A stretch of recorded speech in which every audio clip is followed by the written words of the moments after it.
ବୁଝିଲେ ଆଜ୍ଞା, ଗରାଖ ଈଶ୍ୱର ଆପଣମାନଙ୍କ କଥା ରଖିବା ପାଇଁ ଏ ରାତିଟାରେ ମୁଁ ଜାତକ ଦେଖୁଛି। ଆମ ଜ୍ୟୋତିଷ ସଂଘର ଏଇଟା କିନ୍ତୁ ଘୋର ନିୟମ ବିରୁଦ୍ଧ। ଏଇଠି ଜ୍ୟୋତିଷ ମହାଶୟ, ଆପଣ ଜମା ଡରି ଯାଆନ୍ତୁନି। ମୁଁ ଏକଥା ଗୋଟିଏ କାନରୁ ଦି କାନ ହବାକୁ ଦେବିନି। ଏ ମଙ୍ଗୁନି ସାମଲକୁ ଆପଣ ଜାଣି ନାହାନ୍ତି, ଯାହା କହେ ସେଇଆ କରେ। କଟ କଟ କଟରା କଟରା ଭାଇ ପାଇଁ କିଛି ଫରକ ପଡିବନି। ହଁ ହଁ, ରହିଯା ବାପ ରହିଯା, ମାରିବ ନା କ'ଣ? ଏ ମରୁଭୂମିଟାରେ ଏମିତି ଓଟ ଭଳି ରଡ଼ି ଛାଡ଼ୁଛ କାହିଁକି? ନାଇଁ ମୋ ଜ୍ୟୋତିଷ ମହାଶୟ, ତାଙ୍କ କଥାଟା ସିନା ଏମିତିକା, ହେଲେ ତାଙ୍କ ହୃଦୟଟା ପୁରା କୋମଳ। ସେଇଥିପାଇଁ ତ ମୋ ହୃଦୟରେ ତାଙ୍କୁ ମୁଁ ରଜା କରି ରଖିଛି। କଟ କଟ କଟରା ଅରେ ବାଡ଼ି ପଡ଼ା, ଏମିତି ଅଟୋ ରାବିଲା ଭଳିଆ କାହିଁ ରାବିକି ମଝିରେ ଡିଷ୍ଟର୍ବ କରୁଛୁ? ଟିକେ ଧୈର୍ଯ୍ୟ ଧରିକି ବସ।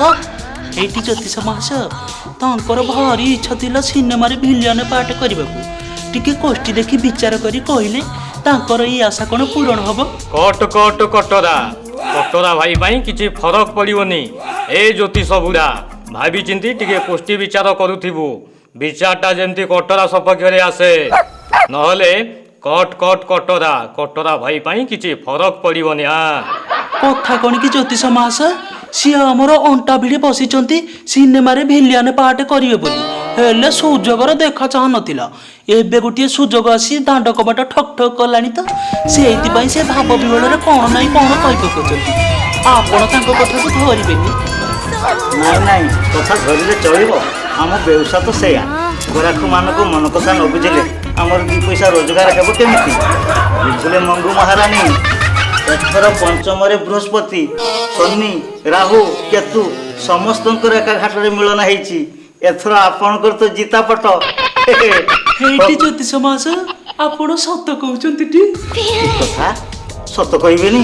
ଏଥିରୁ ଗୋଟିଏ ଅକ୍ଷର ମିଛ ହେଲେ ମୁଁ ଜ୍ୟୋତିଷ ବିଦ୍ୟା ଛାଡ଼ିଦେବି ଟି? କଟ କଟ କଟରା କଟରା ଭାଇ ପାଇଁ କିଛି ଫରକ ପଡିବନି।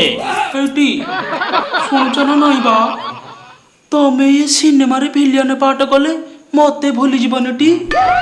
ହେଇଟି ମନେ ରଖିବ ନା ନାଇଁ ବା, ମୁଁ ତମ ବିନା ବଞ୍ଚି ପାରିବିନି ବା। ହେଇଟି ତମ ବିନା ମୁଁ ବଞ୍ଚି ପାରିବିନି। ଯୋଉ ଗଣ୍ଠିଟା ଧରିଛନ୍ତି ନାଇଁ, ପରଫେକ୍ଟ ଗଣ୍ଠି ଧରିଛନ୍ତି। ବସ୍ତିଆ ହେଲା, ଏବେ ଖୁସମୁସ ଭାଇ ତାଙ୍କ ପାଟିରେ ଅନର୍ଗଳ କହି ଚାଲିବେ, ଆଉ ତୁ ଗଳ ଗଳ କରିକି ଲେଖି ଚାଲିବୁ। କାଗଜ ଧର, କଲମ ଧରଛୁ, ଲେଖ ଲେଖ ଲେଖ।